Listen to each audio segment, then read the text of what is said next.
हमारा जो आज का विषय है मानवीय करुणा की दिव्य चमक। यह सर्वेश्वर दयाल सक्सेना का लिखित रचना है। इसमें जो बताया गया है, संस्मरण स्मृतियों से बनता है और स्मृतियों की विश्वसनीयता उसे महत्वपूर्ण बनाती है। फादर कामिल बुल्के पर लिखा सर्वेश्वर का यह संस्मरण इस कसौटी पर खरा उतरता है। अपने को भारतीय कहने वाले फादर बुल्के जन्मे तो बेल्जियम यूरोप के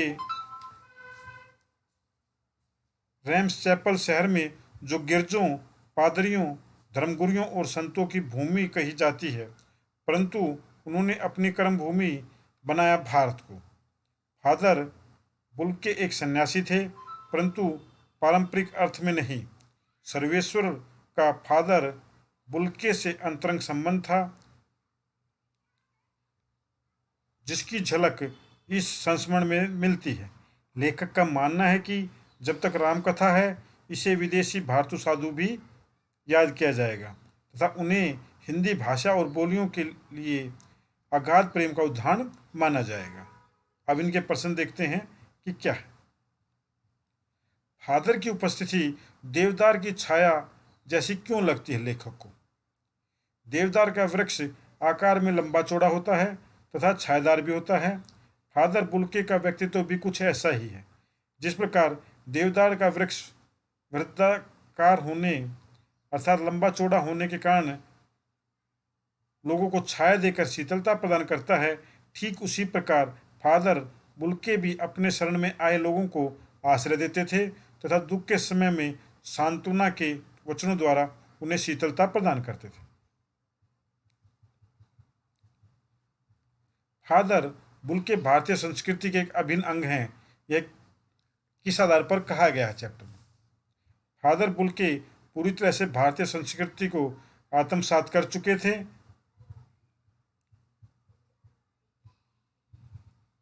उन्होंने भारतीय संस्कृति से प्रेरित होकर संन्यास लेते समय यह शर्त रखी कि भारत आएंगे।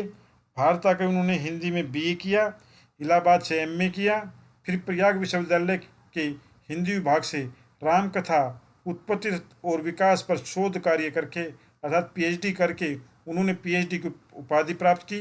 उन्हें ब्लू बर्ड तथा बाइबल का हिंदी अनुवाद भी किया। अपना प्रसिद्ध हिंदी अंग्रेजी कोश भी तैयार किया। उन्होंने हिंदी को राष्ट्रभाषा के रूप में प्रतिष्ठित करने के लिए कई प्रयास किए। उनका पूरा जीवन भारत तथा हिंदी भाषा पर समर्पित था। अतः हम ये कह सकते हैं कि फादर बुल्के भारतीय संस्कृति के अभिन्न अंग हैं। पाठ में आपको उन प्रसंगों का उल्लेख करना है जहां पर बुल्के का हिंदी प्रेम प्रकट होता है। भारत आकर उन्होंने कलकत्ता से हिंदी में बीए किया तथा इलाहाबाद से एमए किया। उन्होंने रामकथा उत्पत्ति और विकास पर शोध कार्य किया अर्थात पीएचडी की उपाधि प्राप्त की। उन्होंने अपना हिंदी अंग्रेजी शब्दकोश भी तैयार किया। ब्लू बर्ड का अनुवाद नील पंछी के नाम से उन्होंने बाइबल का हिंदी अनुवाद भी किया। हिंदी को राष्ट्रभाषा के रूप में फैलाने के लिए, प्रतिष्ठित करने के लिए उन्होंने अनेक प्रयास किए तथा लोगों को हिंदी भाषा के महत्व को समझाने के लिए विभिन्न तर्क भी दिए। हिंदी भाषा की उपेक्षा करने वालों को पर उन्हें दुख होता था। प्रश्न 4 में देखिए, इस पाठ के आधार पर फादर कामिल बुल्के की जो छवि उभरती है उसे अपने शब्दों में लिखिए। फादर कामिल बुल्के का व्यक्तित्व सात्विक था। ईश्वर के प्रति उनकी गहरी आस्था थी। एक लंबी पादरी के चोंगे से ढका हुआ शरीर था। गोरा रंग, सफ़ेद झाई मस्त मारती भूरी दाढ़ी, नीली आंखें थी। उनके हृदय में सभी आत्मीयजनों के लिए प्रेम था। वे वात्सल्यता की मूर्ति थे। हमेशा एक मंद मुस्कान उनके चेहरे पर झलकती थी। क्रोध उन्हें कभी नहीं आता था।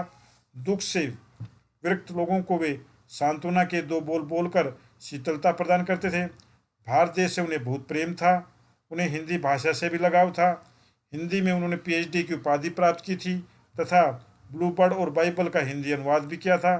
हिंदी भाषा की उपेक्षा उनके लिए असह्य थी।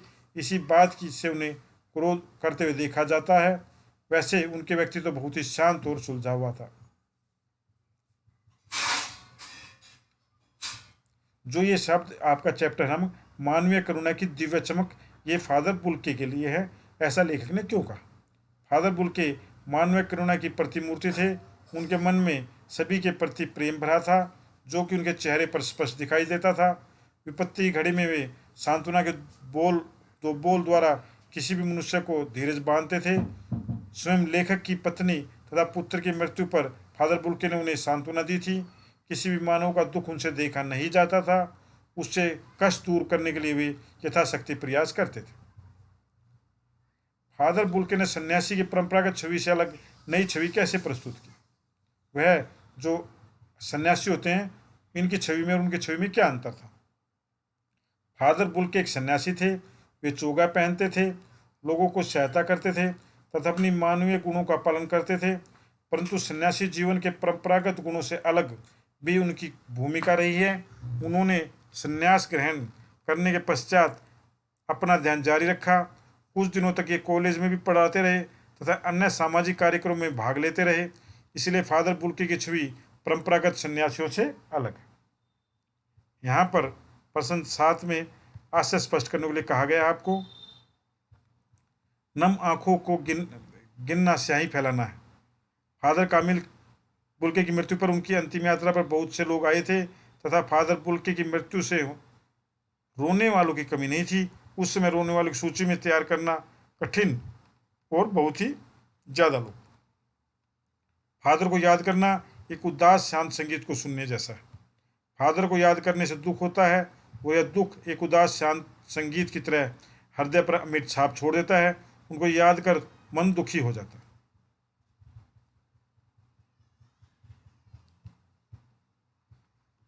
प्रश्न 8, आपके विचार से बुल्के ने भारतीय आने का मन क्यों बनाया? फादर कामिल बुल्के के मन में हिंदी साहित्य, हिंदी भाषा की जानकारी प्राप्त करने की इच्छा थी। इसका अध्ययन वे भारत में आकर ही कर सकते थे तथा भारतीय संस्कृति के प्रति आकर्षित थे, इसलिए भारत आना चाहते थे। इसके लिए उन्होंने संन्यास ग्रहण करते समय यह शर्त भी रखी कि वे भारत जाना चाहते।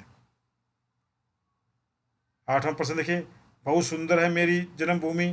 रैम्स चैपल की ये जो पंक्तियां हैं, ये कौन सी भावनाएं व्यक्त करती हैं?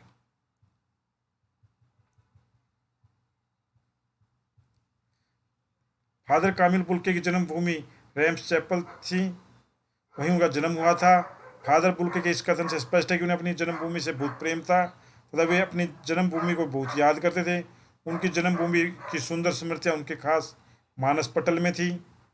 मनुष्य कहीं भी रहे, परंतु अपनी जीवन स्मृतियाँ जहाँ पे उसका जन्म होता है वे हमेशा उसके साथ बनी रहती हैं।